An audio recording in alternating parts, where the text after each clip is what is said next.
ఈరోజు బైబిల్ అధ్యయనం కీర్తనల గ్రంథము 33వ అధ్యాయము 22 వచనాలు చదువుకుందాం.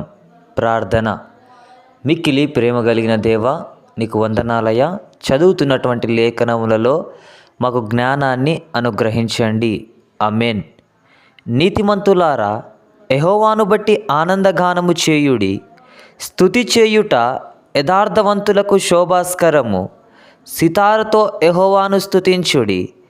10 తంతుల స్వరమండలముతో ఆయనను కీర్తించుడి. ఆయనను గూర్చి నూతన కీర్తన పాడుడి. ఉత్సాహధ్వనితో ఇంపుగా వాయించుడి. యెహోవా వాక్యము యథార్థమైనది, ఆయన చేయునదంతయు నమ్మకమైనది. ఆయన నీతిని న్యాయమును ప్రేమించుచున్నాడు. లోకము యెహోవా కృపతో నిండియున్నది.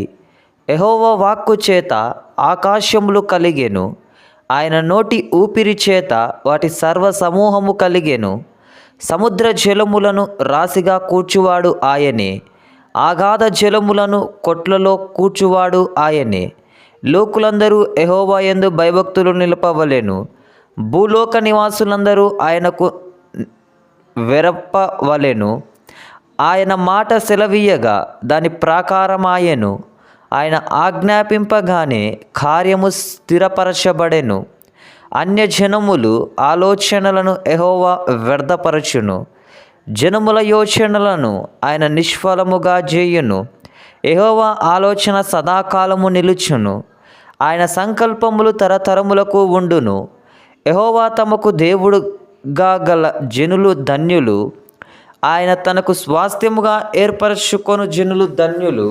యెహోవా ఆకాశములో నుండి కనిపెట్టుచున్నాడు. ఆయన నరులందరినీ దృష్టించుచున్నాడు. తానున్న నివాస స్థలములో నుండి భూలోక నివాసులందరి వైపు ఆయన చూచుచున్నాడు. ఆయన వారందరి హృదయములను ఏకరీతిగా నిర్మించినవాడు. వారి క్రియలన్నీ విచారించువాడు, వారిని దర్శించువాడు. ఏ రాజును సేనా బలము చేత రక్షింపబడడు. ఏ వీరుడును అధిక బలము చేత తప్పించుకొనడు. రక్షించుటకు గుర్రము అక్కరకు రాదు. అది దాని విశేష బలము చేత మనుష్యులను తప్పింపజాలదు.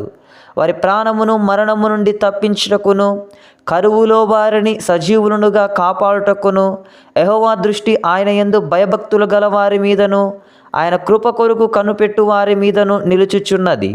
మనము యెహోవా పరిశుద్ధ నామమందు నమ్మికయుంచియున్నాము. ఆయనను బట్టి మన హృదయం సంతోషించుచున్నది. మన ప్రాణము యెహోవా కొరకు కనిపెట్టుకొనుచున్నది. ఆయనే మనకు సహాయమును మనకు కెడమునయ్యున్నాడు. యెహోవా, మేము నీ కొరకు కనిపెట్టుచున్నాము. నీ కృప మా మీద నుండునుగాక. ఆమేన్. ప్రార్థన. మిక్కిలి ప్రేమ కలిగిన దేవా, నీకు వందనాలయ. చదివినటువంటి ప్రతి లేఖనమును బట్టి నేను స్తుతిస్తున్నాను, గణపరుస్తున్నాను. ప్రభువా, ఒక మంచి జ్ఞానాన్ని అనుగ్రహించమని, సహాయము పంపమని ప్రార్థిస్తున్నాను తండ్రి. ఆమేన్.